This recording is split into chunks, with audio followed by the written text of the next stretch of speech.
Donc, la dernière présentation sera présentée par Dr Saadi sur la communication intergémellaire, mythe ou réalité. Chers maîtres, chers collègues, honorables assistants, permettez-moi de vous présenter la communication orale intitulée « La communication intergémellaire, mythe ou réalité » à propos de 65 jumeaux.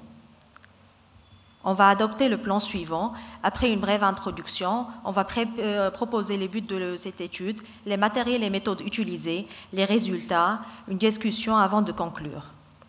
Pour l'introduction, avant même de venir au monde, les jumeaux vivent des moments qui sont forts, surtout s'ils sont monozygotes.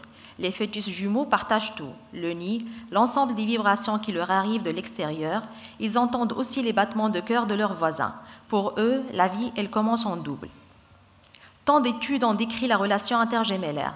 Des liens uniques, voire même pour certaines personnes, des liens surnaturels, comme la télépathie, le langage secret, ont été décrits.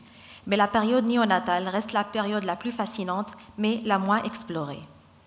Le but de cette étude est de décrire des phénomènes observés lors des séjours des jumeaux au service de néonatologie.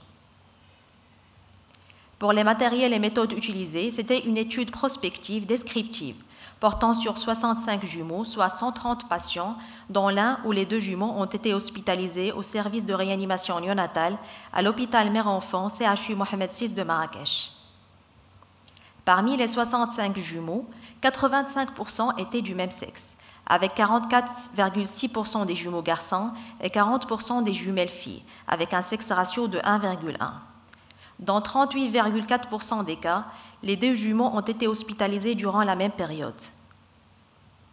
On a pu assister à des phénomènes non expliqués chez 20% des patients, soit 13 jumeaux. Voici quelques exemples des phénomènes qu'on a pu détecter. Au moment du décès de l'un des jumeaux, on a pu assister à des variations hémodynamiques détectées par monitorage, telles une bradycardie, tachycardie extrême ou même des désaturations chez l'autre jumeau. C'est à propos de 2 cas. Des désaturations ou bien des apnées qui surviennent au même moment chez les 2 jumeaux, à propos de 3 cas. Un décès au cours de la même journée, à propos de 2 jumeaux. Les complications similaires qui surviennent au même rythme, mais avec la même succession d'effets, comme par exemple des jumeaux qui sont décédés à un jour d'intervalle, mais qui ont présenté successivement une infection nosocomiale, un subictère, des apnées bradycardisantes nécessitant l'intubation, puis un décès. Les mêmes complications qui surviennent au même jour, comme par exemple l'ictère, à propos de 3 cas. Et aussi, on a assisté également à des jumeaux qui s'améliorent, ou bien chez qui on a réussi le sévrage de CPAP ou bien d'oxygène au même moment, à propos de 3 cas. Pour la discussion, les jumeaux, en particulier ceux identiques des monozygotes, fascinent le monde depuis des siècles. Souvent très proches, ils partagent les gènes, mais aussi leur environnement domestique, les amis, les vêtements, les secrets, et peuvent même se marier entre eux. Mais certains jumeaux prétendent partager quelque chose de plus spécial que les autres, une connexion psychique, qui leur permettrait de savoir ce que l'autre pense ou bien ressent. C'est une idée intrigante, mais s'agit-il d'un mythe ou bien d'une réalité? Ce qui est de la période néonatale, c'est encore plus fascinant. La fusion, c'est la relation qui est mise en place durant la période de grossesse, au moment où la mère ou l'enfant partagent un même corps. Lors de la grossesse gémellaire, il y a partage du même corps dans une relation à 3, mais aussi dans une relation à 2 entre les 2 jumeaux. Après la naissance, ce partage, il n'est plus physique, mais il est plutôt imaginaire. C'est une illusion. La maman devra savoir laisser de côté cette illusion pour trouver une bonne distance de son enfant et permettre l'ouverture au monde et l'autonomisation. Bach, psychologue cognitiviste, spécialiste des jumeaux, il parle d'un stade additionnel dans l'évolution des jumeaux. Ce stade additionnel, c'est la période entre 0 et 2 ans, où la fusion gémellaire, elle va persister. En effet, à cause de toutes les contraintes pratiques qui s'imposent aux parents et du jumeau, ceux-ci ne disposent souvent pas de temps matériel nécessaire pour la mise en place de différenciation et laissent alors les jumeaux découvrir ensemble le monde extérieur.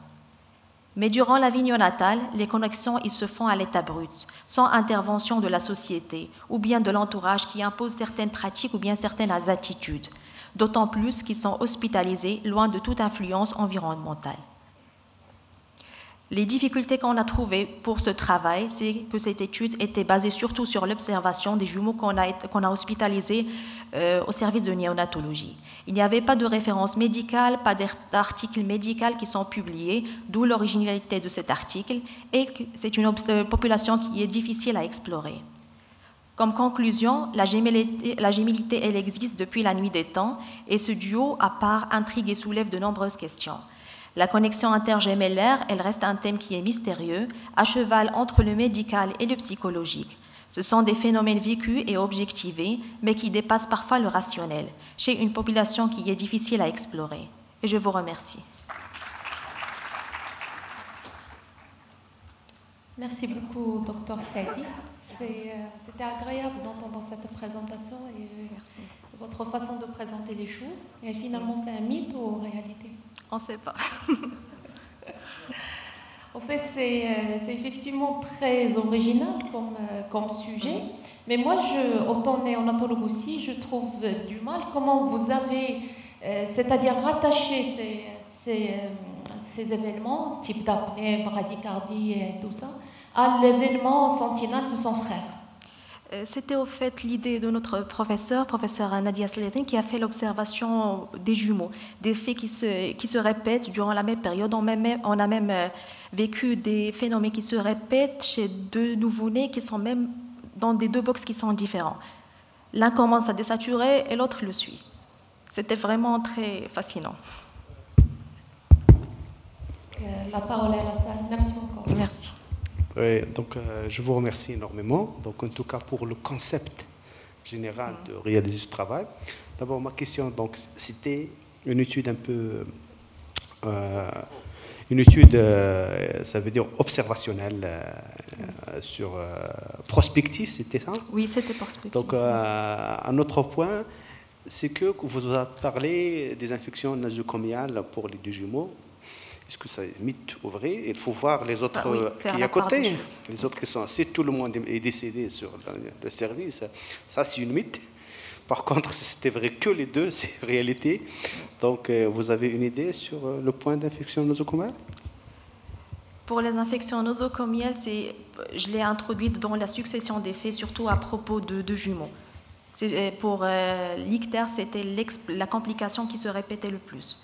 Mais pour la relation, est-ce vraiment nosocomiale ou bien c'est une relation gémellaire? On n'a pas pu trancher entre les deux. Bonjour. On va le temps.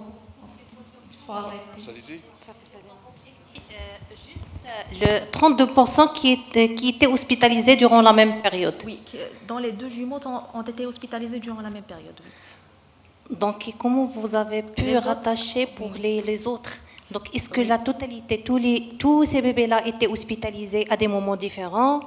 Et puis, par la suite, effectivement, c'est fascinant, c'est original, mais il faut plutôt réfléchir sur une échelle ou bien des symptômes qui sont plus objectifs pour faire sortir des conclusions.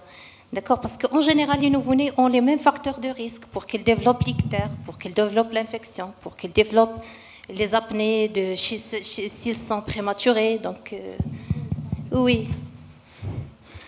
Oui, d'autant plus qu'ils sont dans le même ventre. Alors, ils ont les mêmes facteurs de risque initialement. Oui, donc ils ont des raisons pour développer les mêmes symptômes. Les mêmes choses, oui. Et les mêmes gènes, oui, plus ou moins. Merci. On arrête la séance comme ça. Là, nous allons avoir un petit quart d'heure de repos. On va se rafraîchir un peu. Et je vous prie de bien respecter la distanciation, s'il vous plaît. Vous remarquez que la salle est bien là, vaste, et c'est bien respecté. Même pendant la pause café, respectez la distanciation. Merci beaucoup.